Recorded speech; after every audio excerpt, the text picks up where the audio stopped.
Voltamos aqui para a nossa biologia, professor Silvio Santos aqui com vocês. Biologia, a melhor, né, ciência do mundo, a melhor disciplina, a mais top, a mais fácil de entender, a mais legal. A gente faz música aqui, né? Eu estou devendo música para vocês, hein?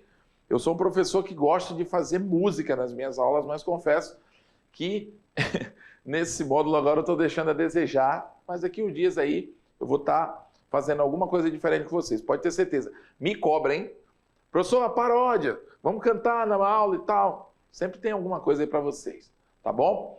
É o seguinte, pessoal, nós falamos na última aula sobre os fósseis, né? A gente está agora na aula 24.1, né? Falamos na aula 23 sobre os fósseis e vocês viram lá a importância dos fósseis, né? Para que servem os fósseis? Para a gente estudar as vidas que já existiram no planeta. Ponto. Isso vai ajudar a gente a entender o contexto atual biológico, beleza? Os fósseis se formam de forma rápida? Não. É preciso alguns acontecimentos, a coincidência entre alguns acontecimentos para que ocorra essa fossilização, né?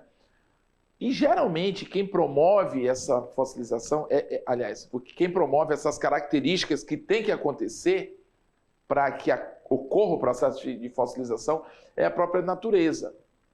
Por exemplo, um organismo, quando ele morre, ele vai se depositar num determinado local, então, para ele fossilizar, é uma característica necessária, ele já tem que ser logo, em pouco tempo, ele tem que ser guardado naturalmente, ele já tem que ser soterrado e ficar livre dos intempéries do ambiente, ok? E essa pressão que ele vai sofrendo vai mantendo ele conservado. Mas, enfim, dessa forma, os fósseis vão se formando e, com a paleontologia, né, que são os profissionais que estudam esses seres vivos, esses restos mortais do passado, a gente vai tendo respostas sobre como esses seres vivos viveram até aqui, beleza? Isso são os fósseis, tá? Mas existem o que a gente chama de evidências evolutivas, que também nos explicam, de alguma forma, da onde nós viemos, de quem nós somos parentes, né? Por que o musaranho, por exemplo, né, que é um roedor pequenininho, ele é tido aí como um dos ancestrais dos animais, né? Por exemplo, dos mamíferos. Né? Quais são as estruturas que... Poxa, nós não somos parecidos com o roedor, mas quais estruturas a gente tem e que eles têm que nos assemelham um do outro? Em que ponto foi deduzido, né, em que ponto do conhecimento foi deduzido que a gente poderia ser do mesmo tronco familiar, né, do mesmo tronco ali genético, tá bom? Do mesmo tipo de formação. Então, existem, pessoal, algumas informações que estão em locais que a gente menos imagina. No caso dos fósseis, coisas antigas que explicam muita coisa da atualidade. E nesse caso aqui, a gente vai estudar o quê? As evidências evolutivas. Dentro disso, joga na tela, nós vamos abordar homologia, tá? Analogia e órgãos vestigiais, ok? A gente vai estar vendo que em alguns casos a gente tem a mesma origem, né? Algumas estruturas têm a mesma origem embriológica, mas não têm a mesma função, né? Ou o contrário, tem a mesma função, mas não tem a mesma origem. Órgãos vestigiais são aqueles órgãos que restam em uma espécie, mas que muitas vezes não servem para nada, mas que em outra espécie elas acabam servindo. Então são órgãos que ficaram, são vestígios de que o nosso organismo já foi de uma determinada forma, mas agora ele não serve mais, né? Esse órgão não serve mais. Mas vamos lá. Vamos falar de homologia, né? Na homologia, biologia doida. Homologia. O que seria a homologia, pessoal? Homo já traz essa palavra de igual, né? De mesma coisa, digamos assim. Então, a semelhança, entende-se por homologia a semelhança entre estruturas de diferentes organismos devida unicamente a uma mesma origem embriológica. Ou seja, a semelhança de um organismo muitas vezes não quer dizer que esses organismos sirvam da mesma forma para aquele indivíduo. Ou seja, eles têm a mesma origem, né, embriológica, apresentam uma determinada semelhança, mas nem sempre são estruturas usadas da mesma forma. Então, as estruturas homólogas podem exercer ou não a mesma função, né? Isso vai depender do tipo de ser vivo em que ela vai se encontrar. Ok? Então, de uma maneira mais fácil, estruturas homólogas, ou seja, homologia, é o caso em que estruturas de um determinado organismo têm a mesma origem embriológica, mas nem sempre funcionam para a mesma função. Ok? Deixa eu dar uma limpada nesse óculos aqui, que o negócio está feio aqui, pessoal. Então, aqui, ó. Vamos lá. O braço do homem, por exemplo. A pata do cavalo. A asa do morcego. E a nadadeira da baleia são o quê? Estruturas que a gente chama de homólogas. Pois todas têm a mesma origem embriológica. O tipo de formação, pessoal, embriológico, o processo de formação dos embriões desses seres, quando eles são embriões, o processo de formação desses órgãos são da mesma forma embriológica. Porém, em cada indivíduo, cada um desses órgãos serve de forma diferente. Ok? Você pode até dizer assim, o braço do homem é como se fosse, no cavalo, a pata. Só que o homem usa de uma forma e a pata dianteira do cavalo não é igual ao nosso braço. Mas para o cavalo, o animal ele utiliza aquilo de uma forma homóloga ao que a gente usa a nossa, de uma forma parecida, digamos assim, tá bom? Então, ó, nesses casos não há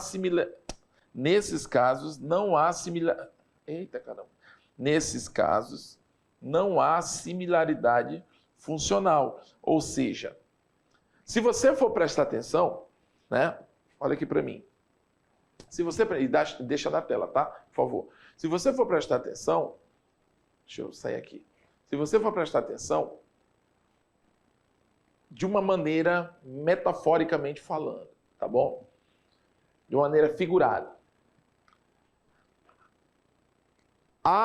Os braços do homem, nossos membros superiores, que são os nossos braços e mãos, eles são para nós realizarmos a nossa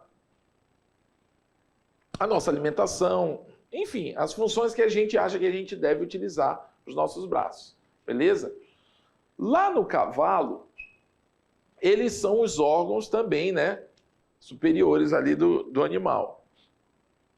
Mas, o que acontece? Ela não é usada para a mesma coisa que a gente usa. Entendeu? Então, assim, parece, se você for prestar atenção, ó, o cavalo ele tem lá as 4 patas, as dianteiras e as traseiras. No cavalo, as patas dianteiras é como se fossem na gente os nossos braços, porque os nossos membros superiores são os braços e inferiores são as pernas. Entendeu? Então, tem essa similaridade, digamos assim, física, mas funcionalmente elas não têm a mesma função. No caso, o cavalo ele usa para a sua locomoção. No nosso caso, a gente usa para os nossos afazeres, né? Nós somos bípedes, a gente anda sobre 2 pernas, então a gente usa as mãos para outras necessidades, os braços, né? A gente não se locomove com as mãos. Já o cavalo, sim. Tá bom? Então, existe similaridade funcional? Não, mas a origem embriológica é a mesma.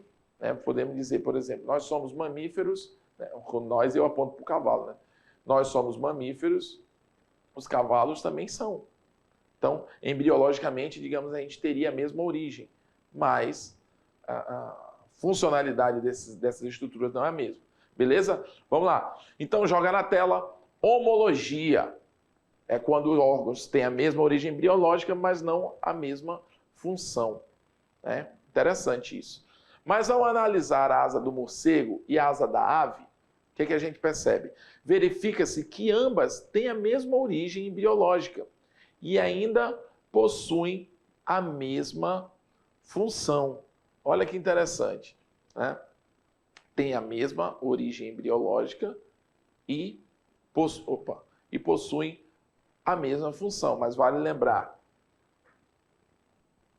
que um é ave e outro é morcego, ou, aliás, é mamífero. Como assim, professor? O morcego é mamífero? Claro, pessoal. Se você não sabe disso até hoje, então estuda, porque o bicho está feio para o teu lado. E ave, ó.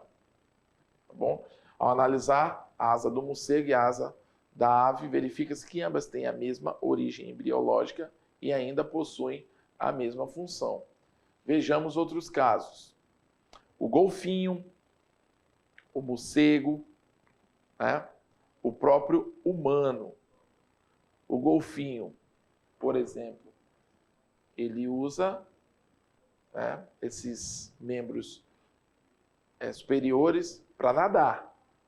O morcego usa para voar, não é? E o humano usa o quê? Para se alimentar, fazer ali os seus afazeres.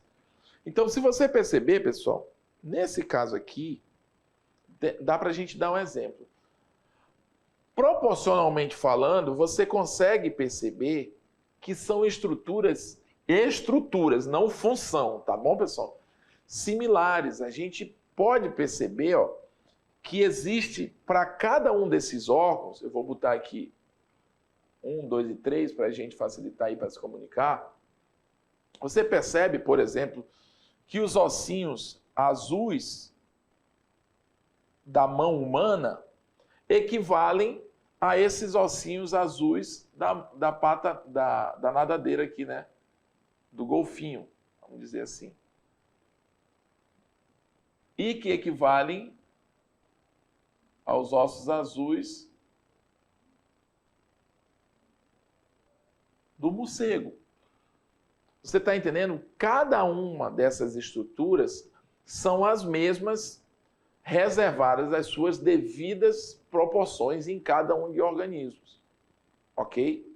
Então, são organismos que são diferentes, estruturas diferentes, mas você percebe que as peças que montam cada uma dessas estruturas, têm uma origem única, ou seja, uma mesma origem. Agora, é claro, elas vão sofrer dinâmicas proporcionais aos seus devidos organismos. Tá bom?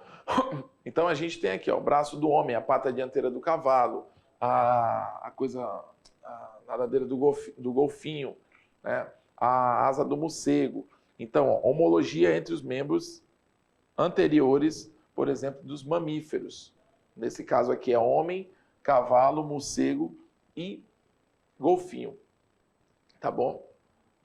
A homologia entre estruturas de dois organismos diferentes sugere que eles se originam de um grupo ancestral comum.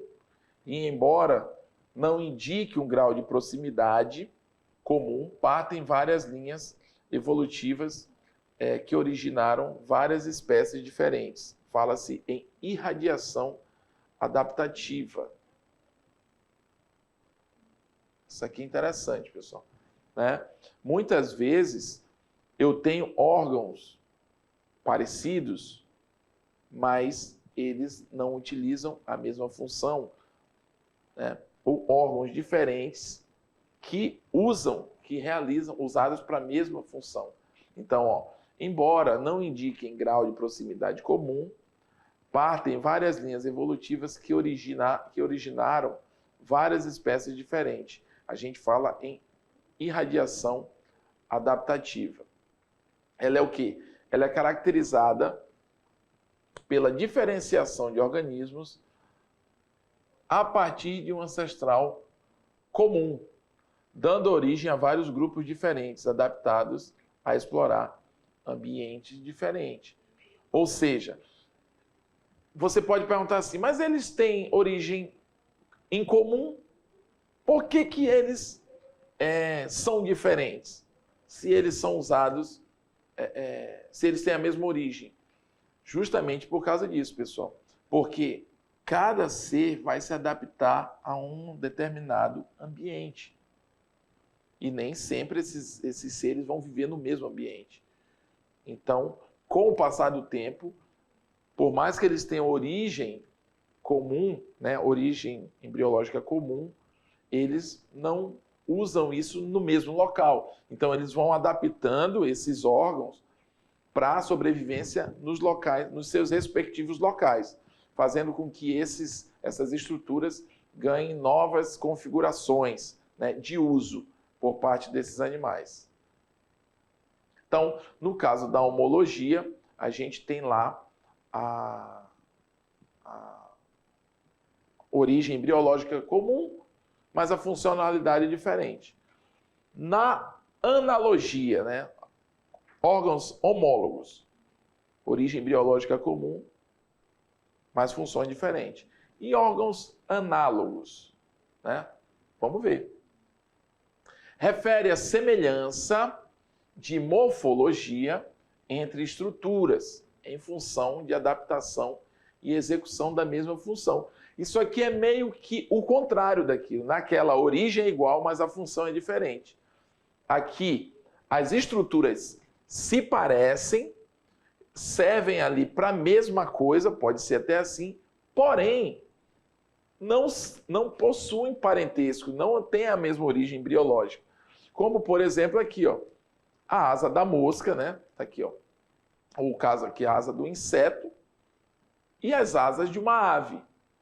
Você percebe, né, que na ave aqui ela tem penas, ela tem uma formação óssea aqui, né, que permite a ela essa armação para que essas penas tenham essa disposição. No caso aqui do inseto, a asa é formada de quitina, tá? Tem umas nervuras aqui. Mas as duas, pessoal, por mais que a da ave seja mais robusta e por mais que a asa do inseto seja bem mais frágil, as duas são órgãos análogos. Vou até colocar aqui, ó. Órgãos análogos. Análogos. Por quê? Porque são órgãos que não possuem aparência física, né, muito parecidas, porém servem para a mesma função em cada um de seus organismos, tá bom? Então, tá aqui, eu coloquei aqui em cima, né, mas está bem aqui embaixo, só que eu botei órgãos aqui, né, aqui embaixo está estruturas análogas, tá bom? As estruturas análogas não refletem por si só qualquer grau de parentesco. Ou seja, elas são estruturas que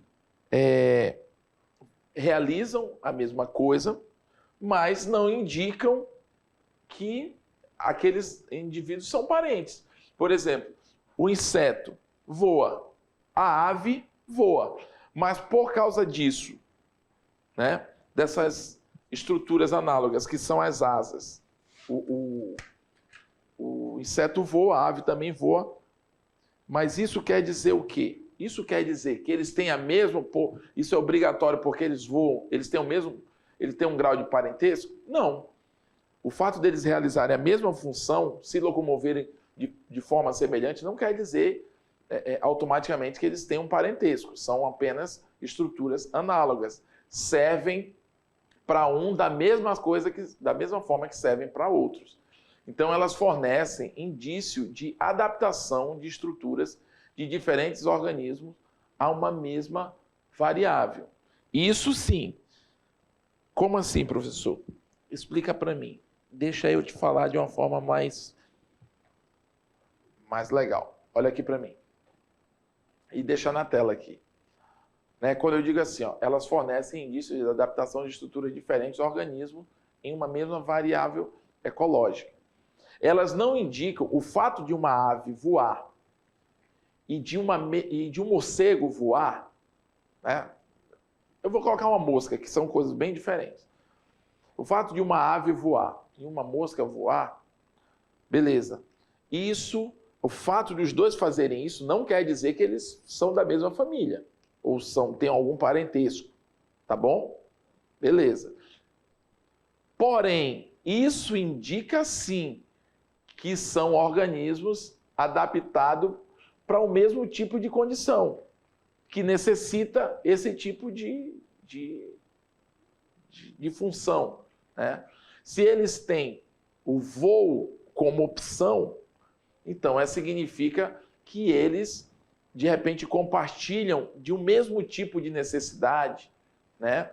Por questões de reprodução, por questões climáticas, várias são as variáveis ecológicas que podem fazer esse indivíduo desenvolver esse tipo de adaptação, ok? E isso quem vai dizer é o tipo de ambiente onde ele onde ele precisa se adaptar. Então, estruturas análogas indicam parentesco? Não, mas indicam mesma variável ecológica, mesmo tipo de necessidade para sobreviver, seja por N motivos, como eu falei, reprodução, locomoção, enfim, sobrevivência, tá bom? Então vamos lá, joga na tela de novo. Evolução convergente ou convergência evolutiva, né? Isso aqui é interessante, pessoal. A gente consegue aí perceber que alguns seres, eles são diferentes, mas vivem no mesmo ambiente, por exemplo, e possuem um formato muito semelhante, mas são de grupos totalmente diferentes. Mas vamos lá. A evolução convergente ou convergência evolutiva é caracterizada pela adaptação, olha isso, de diferentes organismos a uma condição ecológica igual. Assim, as formas do corpo do golfinho, dos peixes, especialmente tubarões, e de um réptil fóssil chamado ictiosauro, claro, que se é fóssil, não existe mais, tá bom? E um réptil fóssil chamado ictiosauro são bastante semelhantes e adaptadas para a natação. Isso é muito interessante, pessoal. Quando você vai desenhar um peixe, né? Vou desenhar um peixezinho aqui, ó.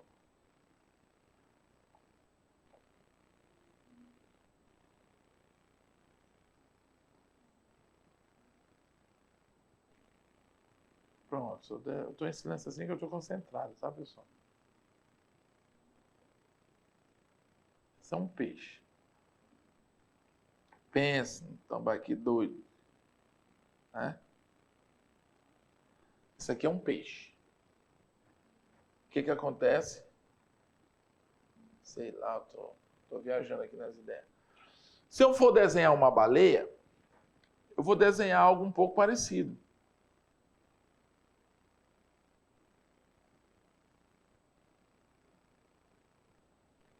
Com as suas devidas nadadeiras. Meu Deus, o que eu fiz aí? Mas o que você consegue perceber, pessoal? Uma baleia é um mamífero e o outro é um peixe. Porém, eles vão ser parecidos. Por que eles têm uma certa semelhança? Por que eles desenvolvem uma semelhança? Porque eles vivem em ambiente, eles vivem no mesmo ambiente. Então, as necessidades de locomoção são basicamente as mesmas.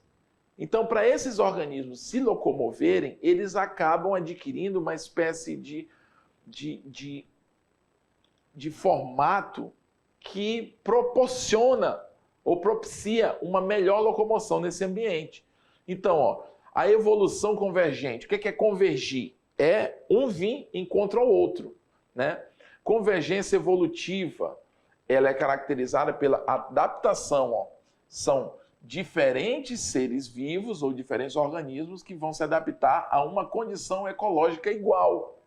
Assim, as formas do corpo do golfinho, os peixes, especialmente os tubarões, e de um réptil fóssil chamado ictiosauro, por exemplo, são bastante semelhantes, porque os tipos de movimento que eles fazem para nadar, o tipo de criação deles, o tipo de deslocamento deles exigem praticamente os mesmos tipos de esforço.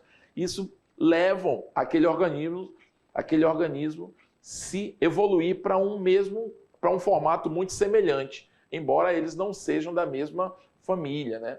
Então, quando organismos não intimamente aparentados apresentam estruturas semelhantes, exercendo a mesma função, dizemos que eles sofrem evolução convergente. Tá bom? Evolução convergente. Olha que interessante. Você olha, né? Aí eu vou te perguntar, e você me responderia assim de uma forma bem sincera. É claro que os nomes estão aí. O tubarão, que é um tipo de peixe, o golfinho é um tipo de réptil, o golfinho é um tipo de mamífero e o ictiosauro é um tipo de réptil, né, que já não existe mais. Mas olha que interessante, me põe aqui junto. É exagero da minha parte eu dizer que eles são muito parecidos? Não. Eles são grupos iguais, de mesma origem evolutiva? Não. Um é mamífero, o outro é réptil e o outro é peixe. Porém, eles vivem aonde? É na terra? Eles vivem na água? Eles vivem nas árvores? Não. Todos os três vivem na água. Então, automaticamente, eles vão ter características parecidas. Por quê? Principalmente características físicas, né? Se forem características fisiológicas, a gente sabe que vai ter um monte de diferença entre eles. Tá bom? Como, por exemplo, respiração. Os mamíferos não respiram branquialmente. Já os peixes, sim. Os répteis também têm respiração pulmonar, também existem, né? Mas eu quero dizer assim, fisicamente falando, tá bom? Fisicamente falando, eles vão o quê? Eles vão se parecer muito, porque eles estão no mesmo ambiente. Então, é uma evolução que converge para o mesmo formato, para o mesmo fenótipo, para o mesmo tipo físico. Por isso, uma evolução que a gente chama de evolução convergente. Tá bom? Joga lá na tela. Então, são muito parecidos. Ok? A semelhança nem sempre, olha aí, ó, é sinal de parentesco. A semelhança nem sempre é sinal de parentesco. Tá. Deixa eu ver. Repetir aqui. A semelhança não é sinal de parentesco, mas resultado da adaptação desses organismos a um ambiente aquático. Aquilo que eu falei. Eles são parentes, biologicamente falando? Não. Eles não, taxonomicamente falando, eles têm parentesco? Não. Mas eles são obrigados, né, pela questão da sobrevivência deles, a se adaptar ao mesmo ambiente, né? Nesse caso, um ambiente aquático. Então, automaticamente, né, você vai perceber a semelhança entre esses animais, devido à convergência evolutiva. Órgãos vestigiais. Então, nós vimos lá órgãos, estruturas homólogas, mesma origem embriológica, funções diferentes. Depois nós vimos estruturas análogas, que são diferentes fisicamente, porém exercem a mesma função em seus devidos organismos. E a gente tem o que a gente chama de órgão vestigial ou órgãos vestigiais. Às vezes os organismos têm estruturas que não servem a nenhuma função aparente, mas são homólogas às estruturas úteis em outros organismos. Como assim? Às vezes, pessoal, tem estruturas que em um organismo funciona, tem uma funcionalidade, mas em outros elas não funcionam, mas estão ali, mas de uma maneira inutilizada ou de uma maneira atrofiada. Então, são homólogas, elas têm a origem embriológica, mas em cada um elas exercem a dinâmica é diferente. Num ela funciona e no outro não, tá bom? Então, essas estruturas reduzidas ou não funcionais que parecem ser sobras evolutivas, são chamadas de quê? Estruturas ou órgãos vestigiais. São aquelas estruturas que por algum motivo perderam a função dela naquela espécie, então ela existe ali, mas de uma maneira menos desenvolvida, tá bom? E já em outras ela é altamente funcional. Um exemplo de órgão vestigial no homem é o apêndice vermiforme, estrutura pequena e sem função que parte do seco, né? Que é o quê? Uma estrutura localizada no ponto onde o intestino delgado se liga ao grosso. Então nós temos aqui, você já deve ter ouvido falar, pessoal, em apendicite. Apendicite, tá? É quando, olha o que é o apêndice vermiforme, pessoal. Vermiforme pelo formato que ele tem, parece uma vermezinha, né? Ele fica ali logo no seco, né? O seco é aqui, ó. Nessa imagem aproximada, ela não te dá muita noção. Eu tô com um desenho hoje que, pelo amor de Deus. Vamos lá. Nessa imagem aqui aproximada, ó, ela te mostra legal o órgão. Porém, aqui, ó, eu vou botar a imagem 1 e 2. Olha aqui para a imagem 1. Ela fica bem aqui, ó. Não é nem aí, não. É mais um pouco em cima. Bem aqui, ó. Bem aqui. Essa região é o seco, tá bom? Que é o início do intestino grosso. Aqui é o apêndice vermiforme. E é essa estrutura que, quando inflama e ela estoura dentro da pessoa, ela pode matar, pessoal. É um problema muito grave. Apêndice estourada. Então, a importância evolutiva desse órgão vestigial é a indicação de uma ancestralidade comum. Ou seja, ele não serve para muita coisa na gente, mas outros seres têm ele e funcionam, e usam ele de forma funcional. Mas o fato dele estar presente na gente e em outros tipos de seres pode indicar que nós somos do mesmo tronco genético, né? Do mesmo tronco evolutivo. Nos mamíferos, roedores, o seco é uma estrutura bem desenvolvida, na qual o alimento parcialmente é digerido e armazenado, e a celulose abundante nos vegetais ingeridos é degradada pela ação de bactérias especializadas, né? Em alguns desses animais, o seco é uma bolsa contínua e em outros, como o coelho, apresenta a extremidade final mais estreita, denominada apêndice, que corresponde ao apêndice vermiforme humano. Ou seja, no coelho, ela é mais alongadinha. Aqui você percebe, ó, que ela é menor, mais atrofiada, né? E lá no coelho ela faz parte do processo digestório, né? O seco é tudo isso aqui, ó. Tudo isso aqui é o seco, esse pedaço mais longo aqui. Já aqui o nosso seco é mais atrofiado, né? Então você percebe que ele perde funcionalidade. Então isso nos faz... Na gente funciona, no coelho não, mas dá um indício de que nós temos o mesmo tronco ancestral, tá bom? Então outras estruturas podem ser citadas como vestigiais, como os ossos da pata nas baleias e uma estrutura formada por vários ossos nas aves, que sugere a presença de uma cauda em seus ancestrais. Então todas essas características foram úteis no passado, porém não são mais utilizadas. Então elas estão ali como vestígio. Existem animais que carregam tanto características vestigiais quanto rudimentares. É o caso da serpente Piton, né? Os brotos dos membros de embriões de Piton reticulatus são rudimentos, mas alguns elementos dos ossos dos membros posteriores chegam eventualmente a afetar adultos, caracterizando vestígios. Tá? Isso ocorre porque as cobras evoluíram a partir de um ancestral totalmente tetrápode. Ou seja, um dia o grupo que deu origem às cobras tinham 4 patas. Então, provavelmente lagartos varanidae. E porque suas estruturas são homólogas. Então, as características ainda permanecem presentes nos táxons intimamente relacionados, tais como lagartos e mesmo de todos os outros tetrápodes. Beleza, pessoal? Então, vocês viram aí a importância, né, a diferença entre estruturas homólogas, estruturas análogas e órgãos vestigiais ou estruturas vestigiais. Tá bom? Se tu não se ligou durante a aula, vamos lá para a nossa revisão que a gente vai dar uma relembrada. Vai lá.